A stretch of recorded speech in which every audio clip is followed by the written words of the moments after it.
lovers and history buffs. Welcome back to Cotton Room Floor, the show where we take you behind the scenes of the stories that inspire, entertain, and shape us. I'm your host, Mama Zawonkaro. Although every episode of the Cotton Room Floor is special, this one has an extra juice to it because we're turning the spotlight on a group of unsung heroes. Teenage girls, young women who stepped into the fields during World War II to save Canada's food supply while the men went to war. Now, I know that not many people know about the farmerettes. In fact, that's why the documentary was produced in the first place, to bring to the fore this powerful historical story of service.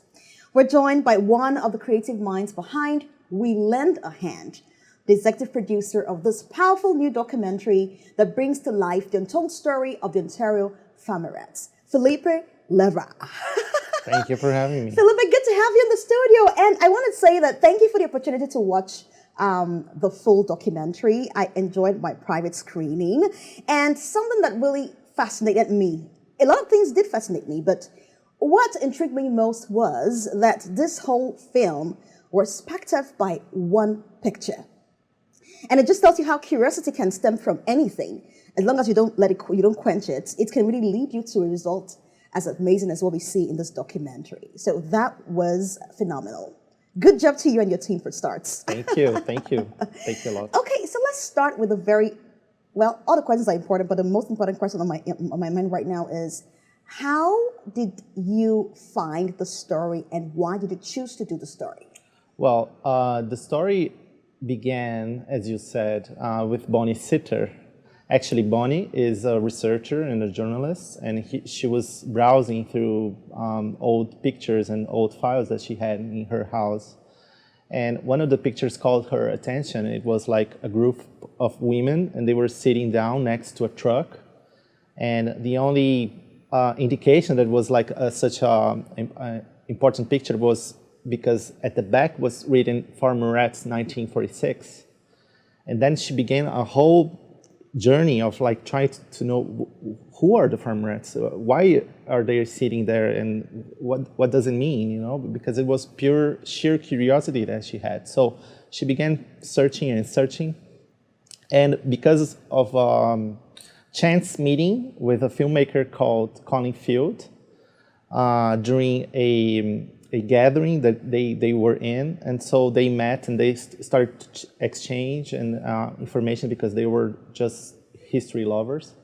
So Colin Field got that story from Bonnie that she was researching about the farmerettes, and he got very, very curious about it, and then he began the documentary about the farmerettes with the research that Bonnie was doing. That's how the film was born. That's beautiful, because if not for your efforts, maybe most of us would not know about this story.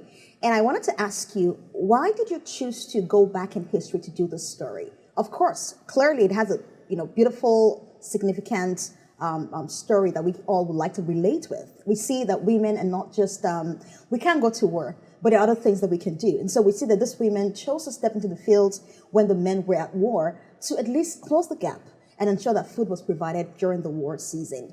So tell me in your own words, Felipe, why was that story intriguing for you, and why did you choose to do this film? Well, it is very, very interesting that we are living now 2025. It's 80 years after a singular event that was one of the most horrific of all mankind, which was the World War II. And it's not by chance that it still resonates with us in everything that we do in current politics and everything. So it's mainly a story of looking back to history and see how that affects us today. So it's not only, let's say, a historical documentary. So for everyone to know, this is a story about the women that took care of the land while men went off fighting during World War II. So these were Canadian women that grew vegetables and food for the Allied effort. So not many people know, but food supplies is essential to war. Yes. Because if not, soldiers cannot eat and they cannot fight. Mm-hmm. That is the main reasoning behind it. But more than that, the civilian population also needs food for them to make supplies for the war. And not only that, the home front also needs food, and then the whole supply chain and everything. So if you lose a lot of people to go after the war and it is not working in the farms, who is going to take care of the farms? So these were the unsung heroes of that time, and they were the ones who took care of the farms. So what's the historical significance is that those women, they were largely forgotten for more than 80 years. And they are at their 90s and 100s, they're dying, and no one remembered them. So this is our opportunity to show their service. I think that's the significance of that story. Beautiful. And I recall when I was watching the movie that someone mentioned that even 5 years after the program ended, there was no mention of it anymore. So what you're doing is very phenomenal. We appreciate what you've done to bring to shed light, on this very important historical story. You interviewed 20 farmerettes. And like you said, they're all 90 years old, but how were you able to capture, the essence of the experiences, as well as make sure that the story that you were sharing was authentic and heartfelt?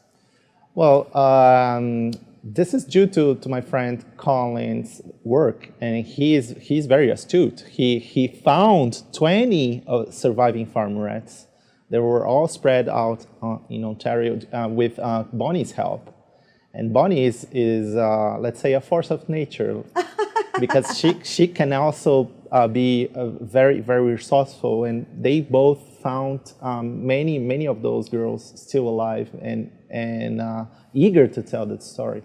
So Colin sat down with 20 of them, and he did like thorough interviews with them. I think it's more than an hour of interviews with them, and very delicate ones. I mean, very sensitive ones, in which he extracted all of the details of how was the living those days, and not only like, let's say, pedagogical details, how was that to be a farmerette, but the sensitive details, yes, how it felt to be like that. And one of the surprising things was, you would think, these women, they were like going for the war because they felt their heart beating. No, they went because they wanted to get rid of the final exams.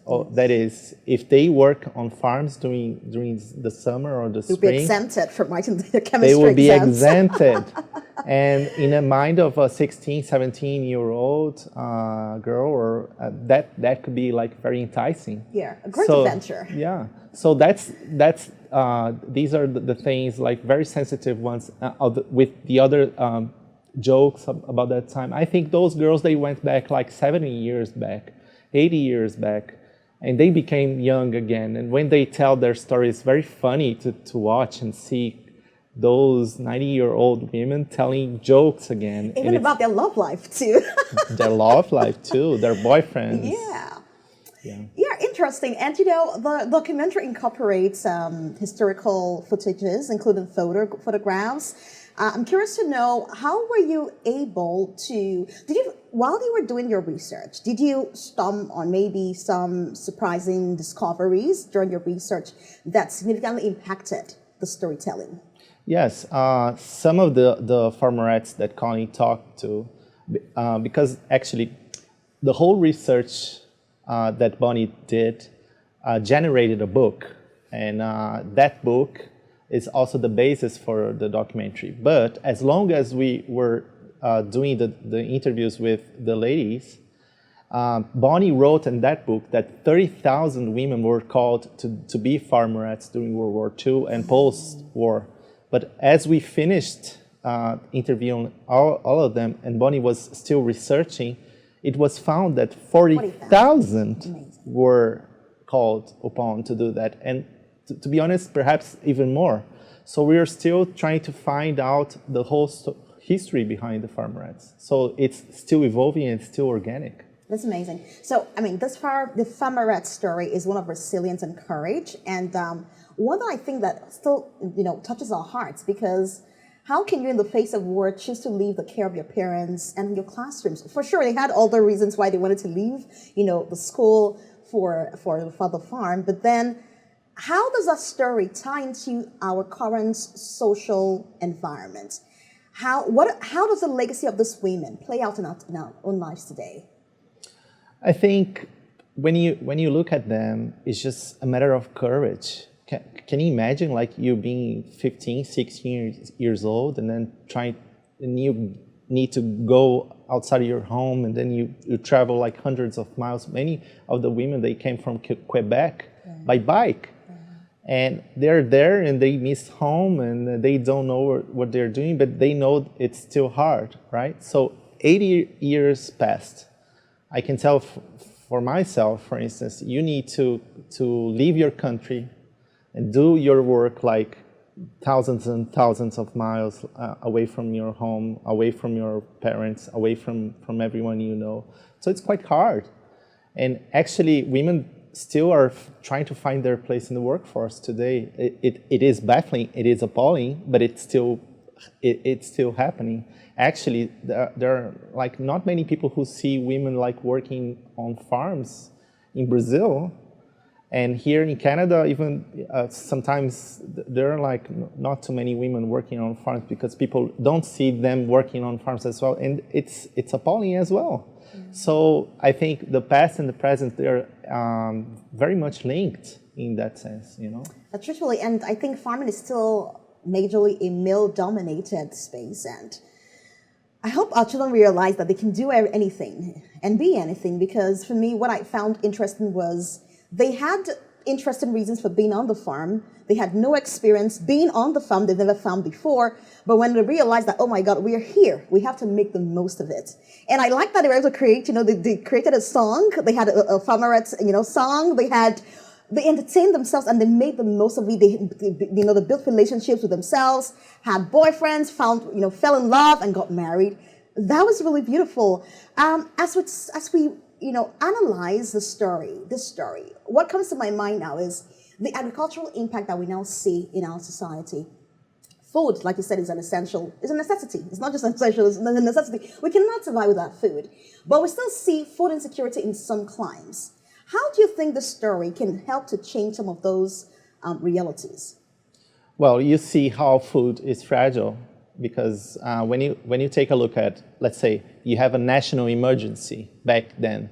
So that story is told through the film.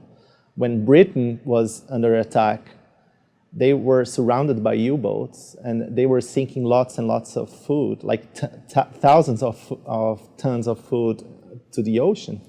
So Canada needed to stand up and do their part. It's not only like sending soldiers. They needed to send food as well, food supplies as well, and in any way, shape, or form possible to help Britain. They were almost under invasion.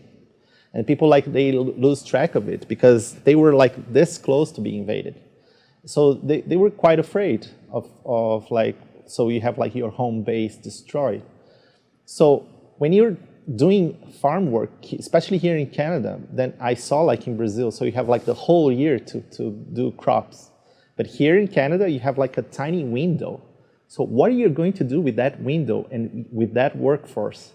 Like food is essential, so you need to ship over. There were like rationing going on as well, so it's not for food wasn't for everyone then. No, it wasn't in abundance. It wasn't in abundance, and we cannot spend like at will, and we need to know exactly what we're going to do with food. So today we have like this image like, okay, so it's plenty of food. So you go to the grocery store and then you find everything. With the tariffs, that could be extinct.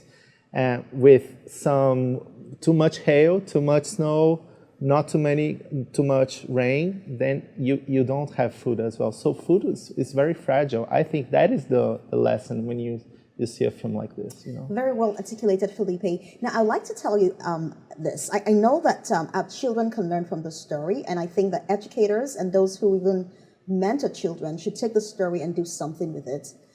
And my question to you is in what ways or what lessons would you like to spotlight to encourage children and community members to have civic responsibility and to be committed to contributing their quota to our communities? Well, I think when you take a look at this, so you see, okay, so you have like 15, 16, 17-year-olds. They weren't aware too much of what was going on. They knew it was very, very a strong sense of like unity that needed to come in order for them to do something, because it was about Britain being invaded. It was about Britain being defeated, and they were our allies, right? So they needed to do something. So 80 years have passed. I've been to a Remembrance Memorial Day, and it's almost empty.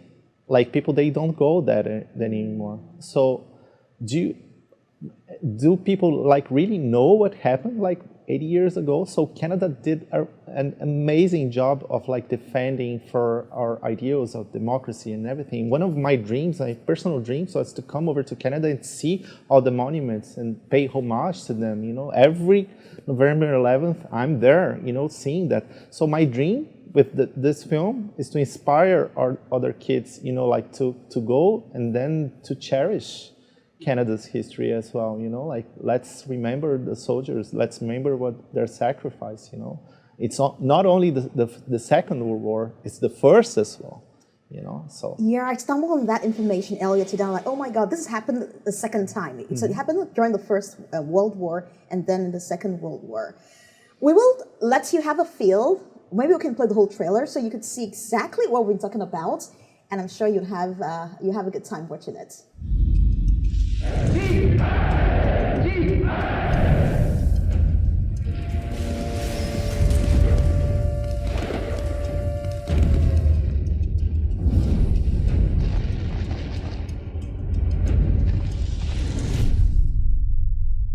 These are the areas where the farm health problem is most acute in this country. Without you, the crops will rot on the ground. In 1941, the Farmerette program began, and teenage girls in high school volunteer to work on farms and orchards to help in food production because men who had been employed on farms had enlisted for military service. The call went out, and it was a desperate call.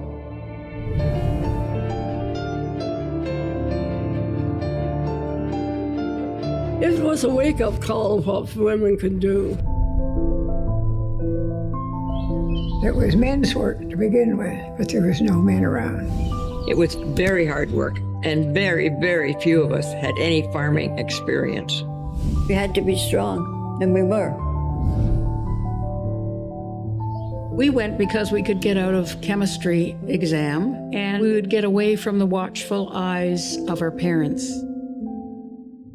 Some girls would cry and cry and cry at night because they were so homesick. But after they realized that they were going to survive, they decided that they were working as a team and they were going to have fun. We asked one farmer how he would have got along without these extra workers. He just said, "I couldn't have done it."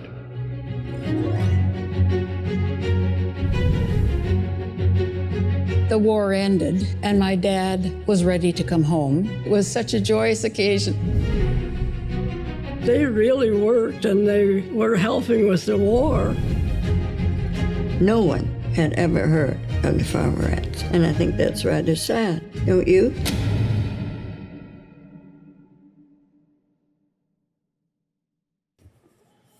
We're still talking about the unforgotten story of the Ontario Farmerettes. And Felipe, thank you so far. I have more questions for you. I would like to know, let's talk about technicalities right now. So what cinematic techniques did you employ in bringing the story to life? Well, first and foremost, there is the interview. So great part of the film is just go back and film the actual farmerettes and try for them to go back in time, and so we can actually learn how it was. From that, we have the animations as well. So we had the idea of like give some extra context to what was going on in the world at that time. So we have like 4 or 5 moments in which there are animations showing what's happening with the German armies and everything that was going on with the war. And well, there's music as well. So the music plays a great part in this film. So it weaves everything together. And those are the three main elements when you have like a historical documentary such as this one. Okay, so let's talk about the film score and the music. How did it set a tone for the type of information or storytelling you want to serve your listeners or your audience? When you're doing a documentary, you have like several options. You can actually do an original score for the film, and that is, you can call a music composer, and then he can or she can try to envision something that is very original to that. But since we didn't have like too much money, so we went to stock music as well. So thank you, Epidemic Sound, which is the company that did actually compose the songs. So we did the sound design, which is like we selected music that were very similar to the themes and the atmospheres that we needed to have like in each scene. So, and they're very, very thorough. I mean, we have like excellent music songs over there. So we could actually select the best ones that could fit the mood.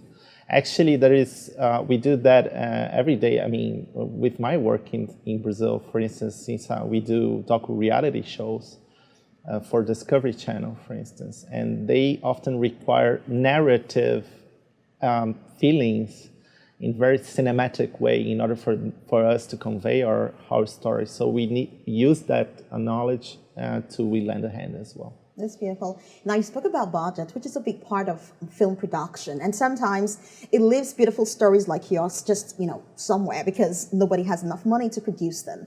How were you able to secure funding for this project?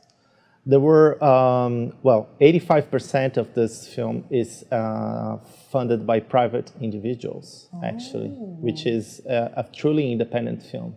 I would say 80 to 85%.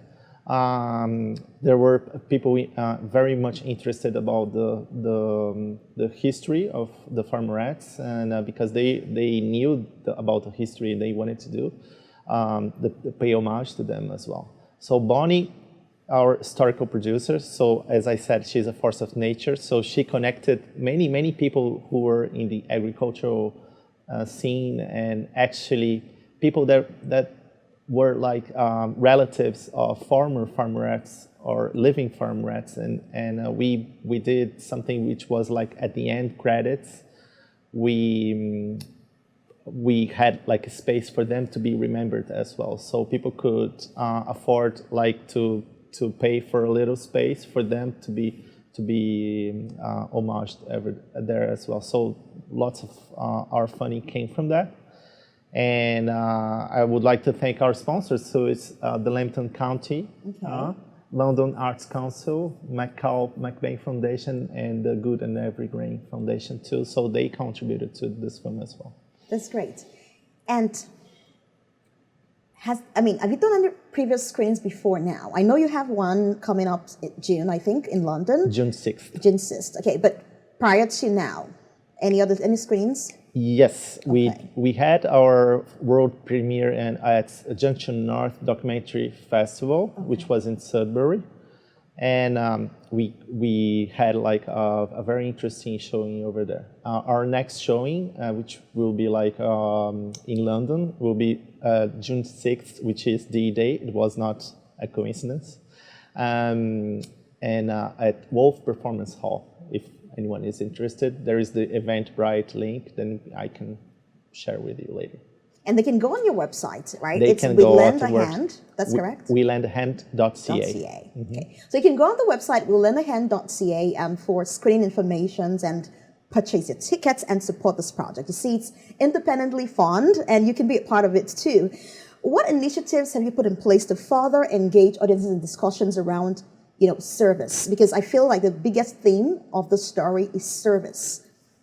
Well, we are putting in place a few community events. At our site, you will see like a list of future events, and some of these events are very much strategically directed towards going to very regional communities and then showing the film and then trying to bring people there younger and then try to show them the film so they can be inspired as well.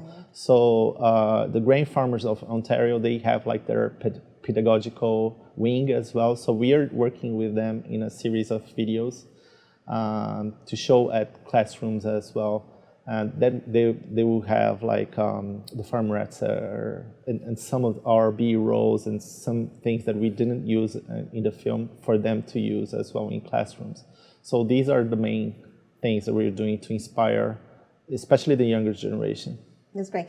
You mentioned earlier that you've done a couple of documentaries back home in Brazil, and even now you're doing some in Canada. Did the story inspire you to do another historical work, or what's the next thing for you? Well, I came on board this documentary. I wanted to share that with you. Is that I came totally by chance because I was searching for an English teacher for my uncle, and this English teacher, this Sherry was her name, and she knew Colin Field, and I know Colin. I think you guys should meet, because she was trying to know what I did, and then I told her I'm a documentarian. And then we started to work together because Colin just had like assembled only the interviews for the film. So I thought it was great because I love history. I love history of the Second World War. I never had a chance before to work with that, because my life is working with docu-realities, which is like reality television in Brazil, And that gave me a chance to work with documentaries, and film documentaries. I am a filmmaker after all, and I would love to work with that. So we started to work together. And that gave me a bug, okay, so let's do documentary work, not only like doing reality television, but do docs as well. So for me, I would like to tell the stories of the prisoners of war that were here in Ontario during the Second World War. There were about 30,000 Germans. They were prisoners here, and so I started to think about how to tell that story. Were they the ones who also worked on the farm? Yes. Oh, great. Because I thought, that's another story there when I saw that. Yeah, there were episodes of fraternization between the farmerettes and the Germans as well. Okay. And there were Germans who were locked like to the north as well, just like in Siberia, there weren't like no way to escape. But actually, in face of like 30,000 German soldiers that were imprisoned in Canada, only to my knowledge, just 6 tried to escape. And only 1 escaped back to Germany. So that's my story. It's a good one. So you should give it a shot. Okay. And I know you worked under a tight time frame. How were you able to survive the pressure of meeting up with a deadline? Okay, so when you're doing Discovery Channel, they have like high standards, and they're American. Oh, so and makes it even better. Yeah.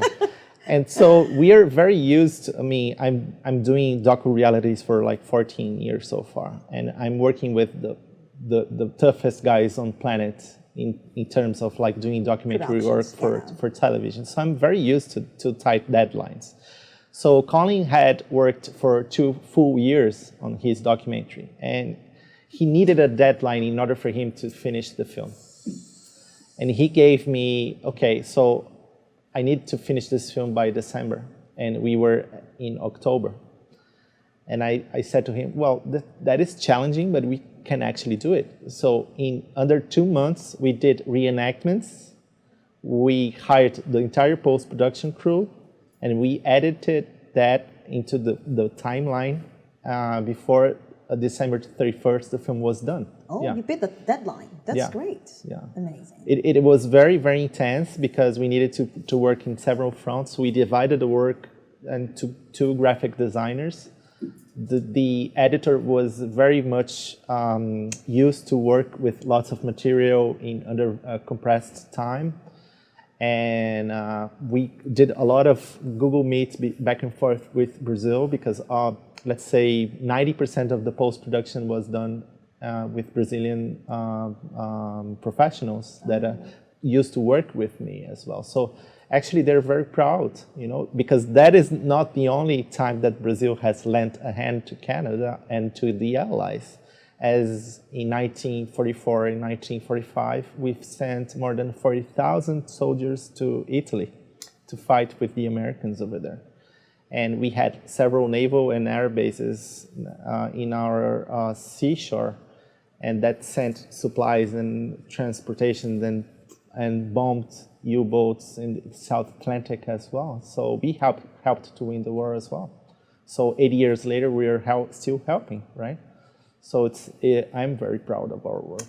You should be. And war stories are not always gory. This is about heart and soul. You should watch the movie, okay? Now, what the Farmerettes taught us in Just Today. Service is about rising to the moment, using whatever you have in your hands to uplift others. A huge thank you to Felipe Levra, executive producer, Colin Field, and the rest of the crew for preserving the voices of the Farmerettes. Colin Field is the director of We Lend a Hand. And these are the moments that give us a chance to remember that some women won the war for us too. Not with rifles or bombs, but with the courage, compassion, and commitment to sustain food production in the heat of war. They had choices to either remain in the classrooms or be secure under the watchful eyes of their parents, but they chose the adventure to pursue a bigger cause. If this story moved you, please share it. Visit the website We Lend a Hand for more information on screenings, and also remember to follow us on ccdtv.ca on YouTube, Instagram, and Facebook. And do well to leave us a beautiful comment, like the video, and share it.